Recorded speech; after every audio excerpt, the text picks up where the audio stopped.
Mais nous allons aujourd'hui finir cette série que nous avons commencée au début du carême sur les raisons des souffrances et de la mort de Jésus. Gros sujet, gros dossier que nous avons traité donc en 4 épisodes, et c'est aujourd'hui le 5e épisode. Pour ceux qui n'étaient pas présents aux précédents épisodes, je vais bien sûr rappeler ce que nous avons déjà vu ensemble, un peu comme dans Télé 7 jours, pour ceux qui auraient raté le début. Mais pour nous introduire dans cette 5e raison que nous allons évoquer des souffrances et de la mort de Jésus, nous allons suivre donc et être conduits par les lectures du jour.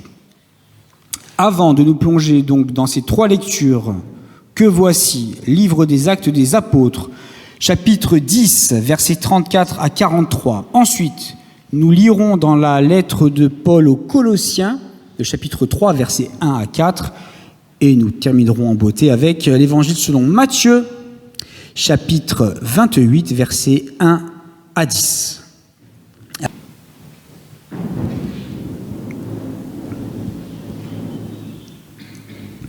Voilà, chers amis, nous prions. Seigneur, nous nous retrouvons ici, comme souvent, à cette période de l'année, comme chaque année, sans doute. Nous nous rassemblons pour méditer la résurrection. C'est une tradition, c'est une habitude. Mais permets, Seigneur, que nous ne nous contentions pas de partager ensemble un rite. Fais que nous comprenions l'ampleur de ce qu'a changé cette résurrection, ce que ça implique dans nos vies, ce que ça implique pour nos choix futurs, ce que ça implique pour les défis qui sont les nôtres, ce que ça implique quant au sens de nos existences. Viens, Seigneur, nous parler à travers les Écritures que nous allons méditer, et qu'elles soient pour nous une parole qui relève, une parole d'espérance, une parole de vie. Nous t'avons prié au nom de Jésus-Christ. Amen. Alors Pierre prit la parole et dit : « En vérité, je reconnais que Dieu ne fait pas de favoritisme et que dans toute nation, celui qui le craint et qui pratique la justice lui est agréable. Il a envoyé sa parole aux Israélites en leur annonçant la paix par Jésus-Christ, qui est le Seigneur de tous. Vous savez ce qui est arrivé dans toute la Judée, après avoir commencé en Galilée suite au baptême que Jean a prêché. Vous savez comment Dieu a déversé une onction de Saint-Esprit et de puissance sur Jésus de Nazareth, qui allait de lieu en lieu en faisant le bien et en guérissant tous ceux qui étaient sous la domination du diable, parce que Dieu était avec lui. Nous sommes témoins de tout ce qu'il a fait dans le pays des Juifs et à Jérusalem. Lui qu'ils ont tué en le clouant sur la croix. Dieu l'a ressuscité le 3e jour et a permis qu'il apparaisse, non à tout le peuple, mais aux témoins choisis d'avance par Dieu, à nous qui avons mangé et bu avec lui après sa résurrection. Jésus nous a ordonné de prêcher au peuple et d'attester que c'est lui que Dieu a désigné juge des vivants et des morts. Tous les prophètes rendent de lui le témoignage que toute personne qui croit en lui reçoit par son nom le pardon des péchés. Si donc vous êtes ressuscités avec Christ, cherchez les choses d'en haut, où Christ est assis à la droite de Dieu. Affectionnez-vous aux choses d'en haut, et non à celles qui sont sur la terre, car vous êtes morts, et votre vie est cachée avec Christ en Dieu. Quand Christ, votre vie, paraîtra, alors vous paraîtrez aussi avec lui dans la gloire. Et nous lisons dans Matthieu, après le sabbat, à l'aube du dimanche, Marie de Magdala et l'autre Marie allèrent voir le tombeau. Soudain, il y eut un grand tremblement de terre, car un ange du Seigneur descendit du ciel, vint rouler la pierre devant l'ouverture et s'assit dessus. Avec l'aspect de l'éclair et son vêtement était blanc comme la neige. Les gardes tremblèrent de peur et devinrent comme morts. Mais Jésus, celui qui a été crucifié, n'est pas ici, car il est ressuscité, comme il avait dit. Venez voir l'endroit où le Seigneur était couché et allez vite dire à ses disciples qu'il est ressuscité. Il vous précède en Galilée, c'est là que vous le verrez. Voilà, je vous l'ai dit. Elles s'éloignèrent rapidement du tombeau, avec crainte et une grande joie, et elles coururent porter la nouvelle aux disciples. Et voici que Jésus vint à leur rencontre et dit, « Je vous salue ». Ils s'approchèrent, s'agrippèrent à ses pieds et se prosternèrent devant lui. Alors Jésus leur dit, « N'ayez pas peur, allez dire à mes frères de se rendre en Galilée, c'est là qu'ils me verront. » Au sein de notre famille, parmi nos amis, à travers les médias, il y a aujourd'hui un tas d'exemples de vie très différents. Peut-être que jamais une société n'avait eu autant de modes de vie, de manières de vivre, d'exemples de vie différents. Eh bien, Jésus, et c'est la 5e raison pour laquelle il a souffert et il est mort, est venu pour nous donner un exemple de vie, pour nous montrer l'exemple.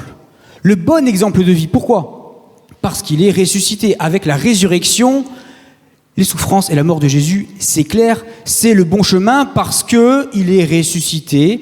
Il a ainsi attesté qu'il était le chemin de la vie en plénitude, de la vie éternelle. En effet, avec la résurrection, les souffrances et la mort de Jésus prennent tout leur sens. On l'a évoqué les semaines précédentes. Jésus a souffert et est mort pour nous secourir. Il a à peu près tout connu en termes d'épreuves humaines et donc, si nous sommes unis spirituellement à lui, nous pouvons avec lui surmonter ces épreuves, y compris l'épreuve de la mort. Il est mort et il a souffert pour révéler également la profondeur de ce qu'on appelle traditionnellement le péché qui est en nous, qui est autour de nous également, et parce qu'il a triomphé du péché, par sa résurrection, eh bien nous pouvons avoir cette assurance que le mal n'aura pas le dernier mot. Ensuite, il a souffert et il est mort pour révéler la nature même de Dieu, fidélité, justice, amour, c'est ce que révèlent les souffrances et la mort de Jésus, et évidemment la résurrection vient confirmer cette nature de Dieu. Et enfin, Jésus a souffert et est mort pour des raisons politiques. Ainsi, il a attesté, il a montré que même les manigances politiques, même les errements du pouvoir politique, même les abus de pouvoir n'ont pas raison de la vie qu'il y a en Jésus. Jésus a surmonté toutes ces épreuves, il a surmonté la mort, il nous a montré l'exemple de la vie éternelle, de la vie en plénitude. Il est donc l'exemple à suivre. Mes chers amis, essayons de préciser un peu. En quoi, au-delà de ses souffrances et de sa mort, qui sont quand même un petit peu originales, en quoi l'exemple de vie de Jésus était-il si particulier ? Si Jésus a été ainsi rejeté, c'est que son exemple était quand même très particulier. Pensons aux Romains. Ce sont les Romains qui avaient donc le pouvoir et le droit de condamner à mort quelqu'un en Judée. Et donc c'est eux qui ont la responsabilité ultime de la mort de Jésus. On a évoqué les raisons politiques de la mort de Jésus, mais globalement, l'exemple de vie de Jésus ne correspond pas à l'idéal des Romains. Sur le plan religieux, sur le plan du rapport au monde spirituel, l'exemple de Jésus ne correspond pas à l'idéal des Romains. Pourquoi ? Parce que pour les Romains, l'essentiel au niveau religieux, c'est la pratique de rites. Pour les Romains, la religion, c'est d'abord une affaire de rites.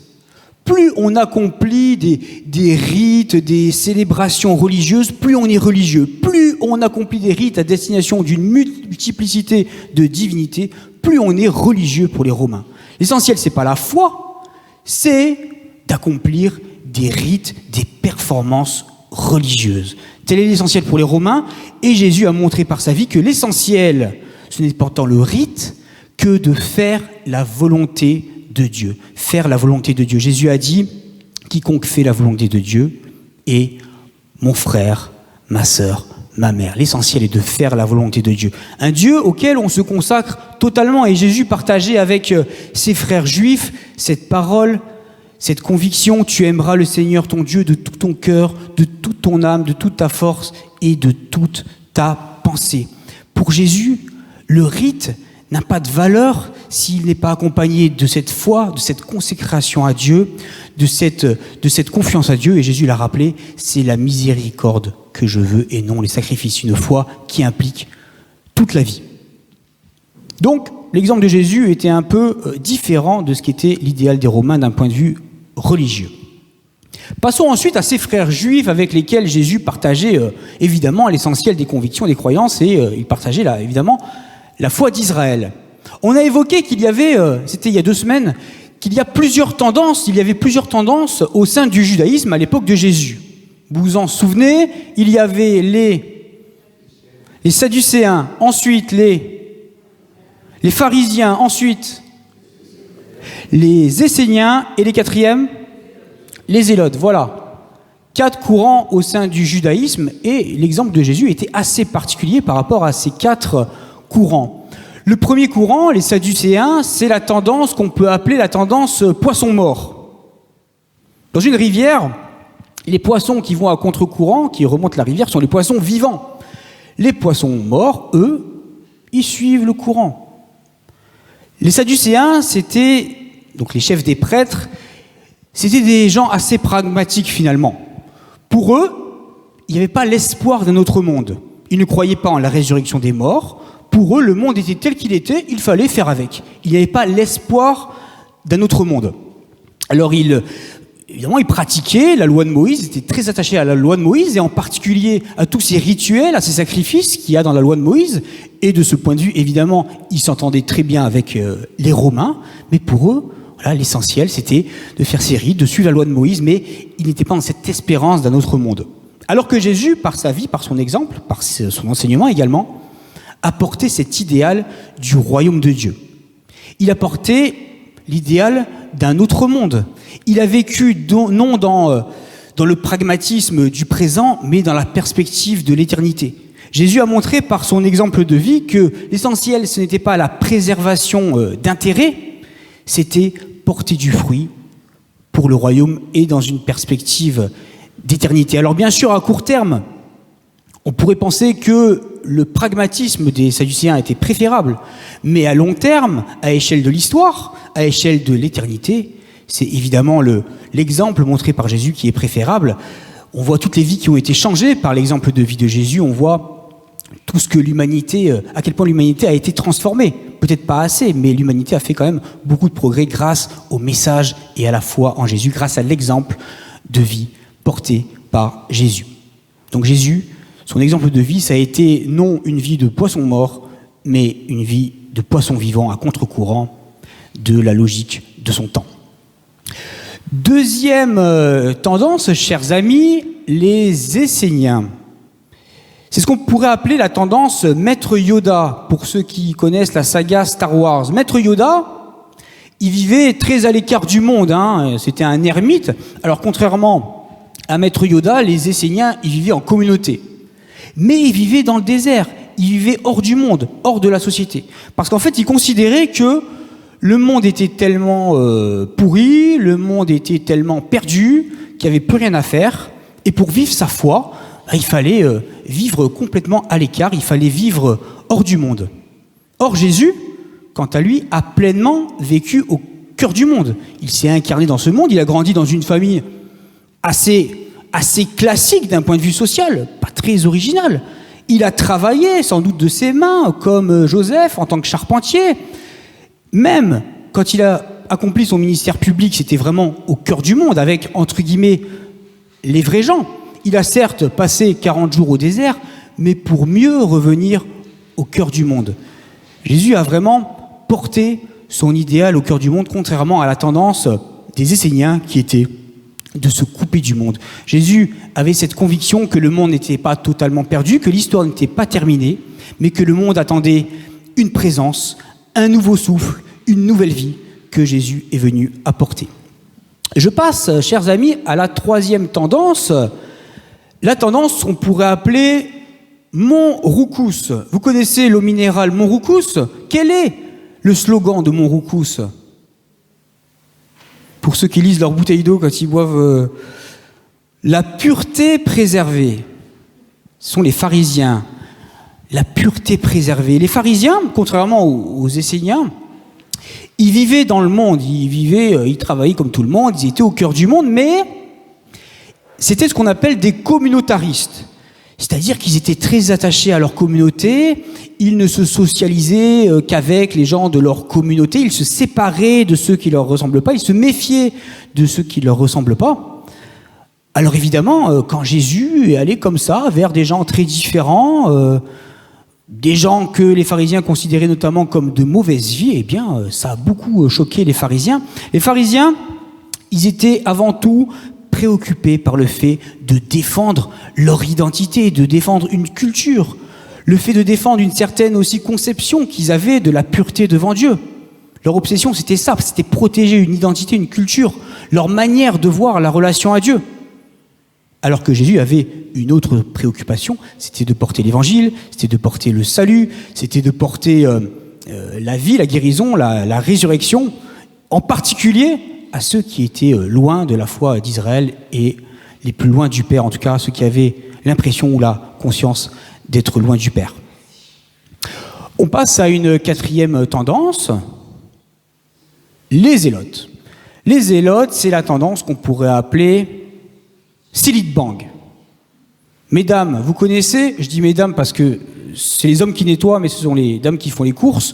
Silitbang, le slogan de Silitbang, c'est « La saleté disparaît ». Les zélotes, ce sont des révolutionnaires, ce sont des gens qui veulent se débarrasser des gens qui ne pensent pas comme eux, qui ne vivent pas comme eux, qui considèrent comme des méchants, comme des mauvais, ils veulent s'en débarrasser.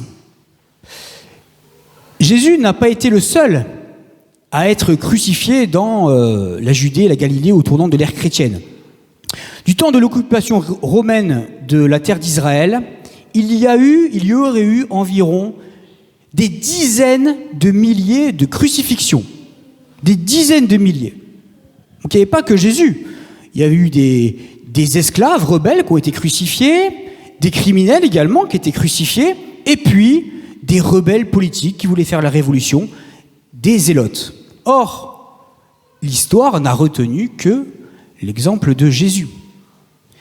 Et par rapport aux zélotes, et par rapport d'ailleurs aux autres courants du judaïsme, Jésus a été particulièrement original dans son amour des ennemis. L'amour des ennemis de Jésus, c'est quand même quelque chose de très original, à l'époque et aujourd'hui encore.